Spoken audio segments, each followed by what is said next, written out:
Sekiranya kita kata, hai jadi orang Islam kena masuk jawi. Kalau tak masuk jawi tak boleh. Tak boleh lagu tulah semaya dalam baris orang. Banyak yang ulama-ulama kita dulu, saya tak nak parking, tak nak kata ulama-ulama kita dulu. Nah, jadi ramai orang Sia tu tak kena masuk jawi, tak kena masuk Islam. Sebab kena masuk jawi dia takut. Ada satu kisah.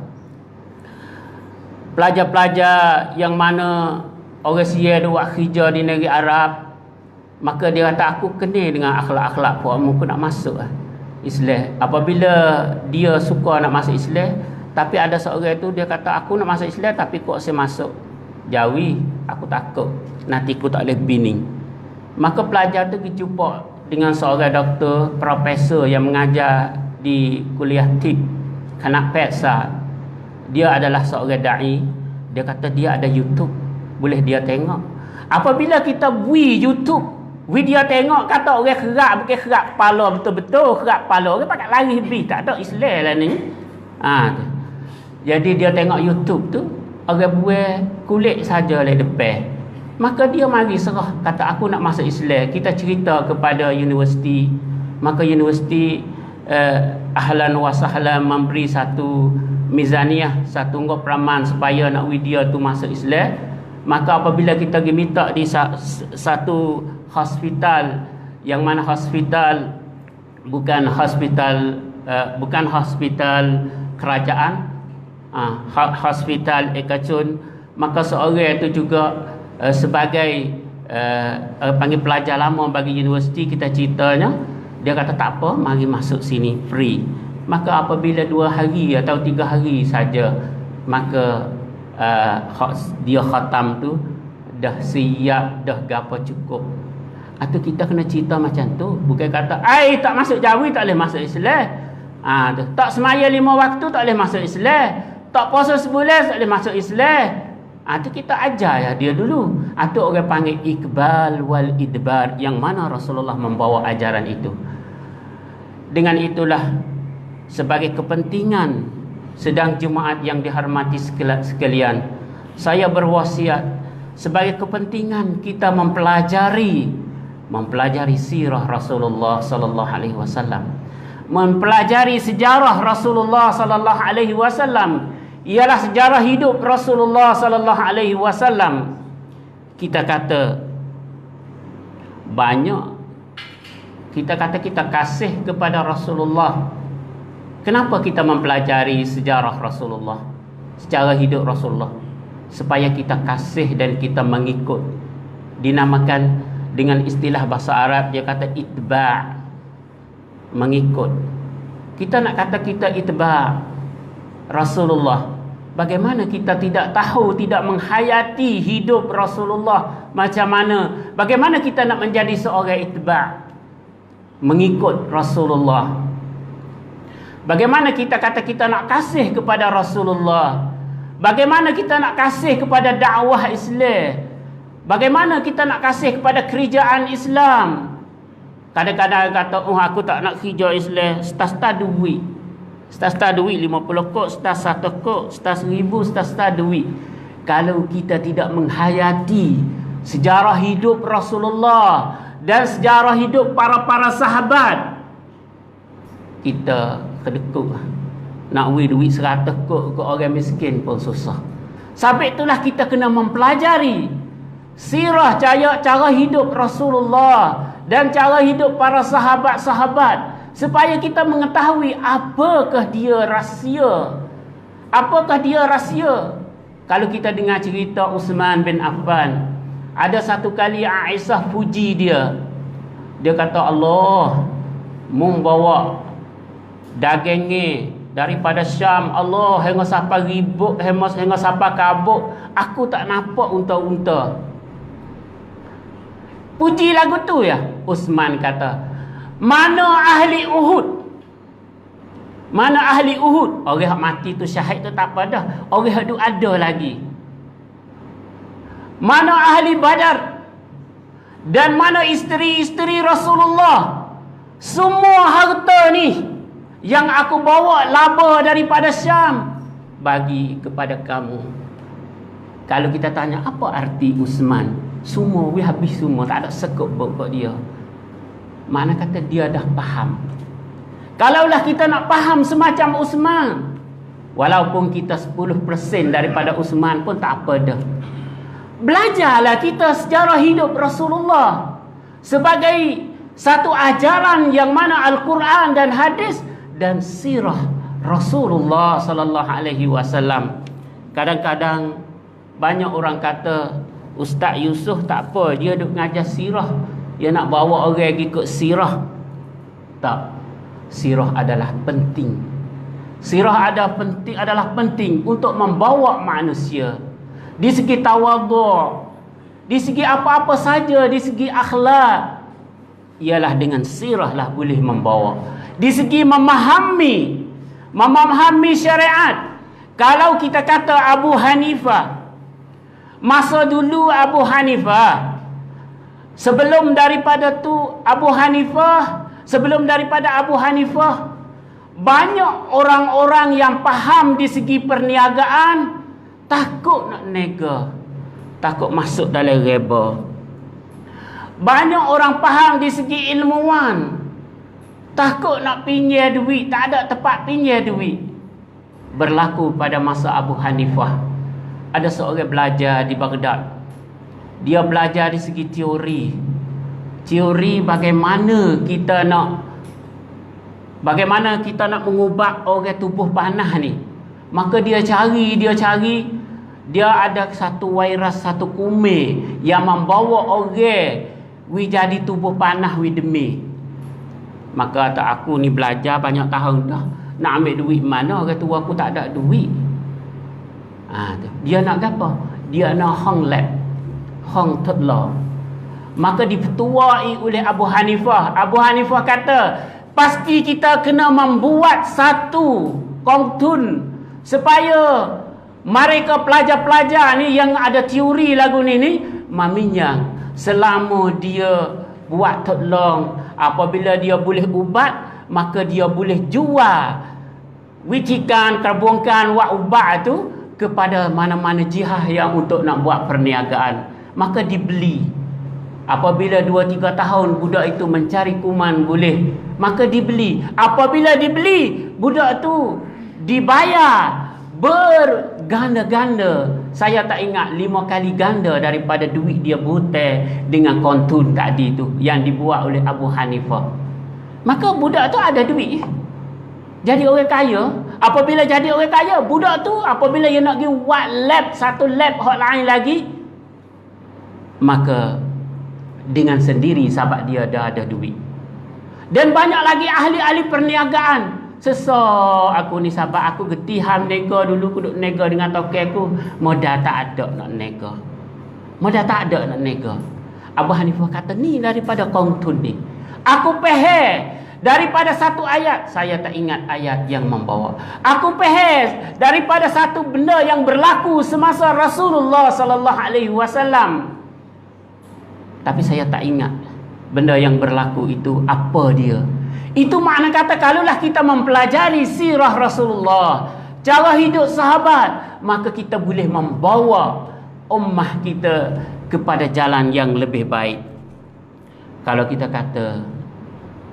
kita kata sedang jemaat yang dihormati Allah sekalian, kalaulah kita kata banyak daripada cara memerintah, orang yang bijak di segi memerintah untuk membawa negeri supaya negeri menjadi maju dan aman. Adakah Rasulullah ada contoh di segi membawa negeri, di segi mengidarahkan negeri, berihan pratik? Adakah Rasulullah menjadi satu contoh? Kita kata ya. Kita kata Presiden Turki, dia membawa sirah Rasulullah sallallahu alaihi wasallam di dalam memerintah negerinya. Maka negerinya, kita kata saja, lepas daripada hutang IMF. Siapa yang melepaskan hutang-hutang semua daripada negeri Turki? Kalau kita kata ialah ia yang mempelajari sirah Rasulullah sallallahu alaihi wasallam. Kalau kita kata lagi, orang perempuan menjaga anak tidak lawang ibu bapa, tidak derhaka kepada ibu bapa, anak tidak makan benda-benda yang tak molek, anak tidak makan apa-apa yang karut. Kita ambil contoh di mana? Tak usah duk carilah Mr. John, Mr. Gapo, tak kena carilah. Sirah Rasulullah sallallahu alaihi wasallam. Ummu Salamah, Aisyah radhiyallahu anha, dan banyak lagi para sahabat. Asma binti Abi Bakar adalah satu cara, satu contoh, satu model untuk membawa anak-anak kepada soleh, menjadi anak yang soleh. Kalau kita kata suami isteri, bagaimana hayat suami isteri? Tidak ada perbalahan, tak ada cerah, tak ada apa. Kita tengok sejarah Rasulullah sallallahu alaihi wasallam. Rasulullah bergurau dengan isterinya. Rasulullah banyak dalam sirah, cara hidup Rasulullah. Kalaulah kita nak mempelajari, maka kita mempelajarilah di dalam sirah berkenaan dengan hayat az-zawjiyah. Bagaimana hayat az-zawjiyah Rasulullah lagu mana dengan isteri-isterinya? Bukan sikit weh, sebelah orang weh. Kalau seorang tak apa. Ni banyak orang. Adakah dengki dan adakah benda-benda yang berlaku sifat-sifat orang perempuan? Ada sikit-sikit di antara isteri-isteri Rasulullah. Tapi apakah benda yang Rasulullah menjawab kepada isterinya apabila berlaku seperti berlaku tali tekak emah dan sebagainya, seperti berlaku lambat Rasulullah pergi ke bilik dia? Apakah jawab Rasulullah? Kalaulah kita mengkaji sejarah Rasulullah, cara hidup Rasulullah, kita akan mendapat. Kita tak kena carilah Mr. Smith, Mr. John. Maka kalaulah kita kata lain-lain lagi guru, bagaimana guru mendidik anak muridnya sebagai menjadi orang soleh? Kita berjumpa dengan sirah Rasulullah. Kalaulah kita kata apa lagi? Keadilan dan kecerdasan dan taat, maka kita mendapat di dalam sunnah, di dalam sirah Rasulullah sallallahu alaihi wasallam. Rasulullah pernah pegang kambing. Apakah hikmat Allah Subhanahu wa taala membuat Rasulullah tu yatim, kena kerja sendiri pegang kambing? Kalau kita kaji dalam sejarah, ada seorang pelajar buat satu tesis di dalam magister dia, tarbiyah Islamiyah, yang ambil contoh daripada Rasulullah pegang kambing. Hikmah yang Allah Subhanahu wa taala Rasulullah pegang kambing. Pegang kambing tu bukan kambing seekor dua seperti kita ni. Pegang kambing beribu-ribu kambing. Maka bagaimana nak kambing tu pergi jalan tulur? Bagaimana nak kambing tu giduk dalam, nak sapa di masa tu pukul 7 tu? Ya susah sebagai memimpin rakyat. Allah Subhanahu wa taala untuk memimpin Rasulullah sebagai seorang memimpin, iaitu memimpin ummah. Kalau kita kata Rasulullah, kita baca sejarah Rasulullah, kita kata Rasulullah dulu dia pegang kambing, dia pernah pegang kambing. Tu dia, tu guru duk ngajar.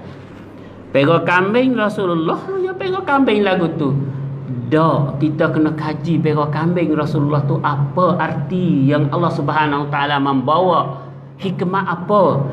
Inilah saya kata pasti kita mempelajari sejarah hidup Rasulullah. Itu adalah sebagai kepentingan seorang muslim. Sebagai nak menjadi da'i, pasti mempelajari sirah Rasulullah.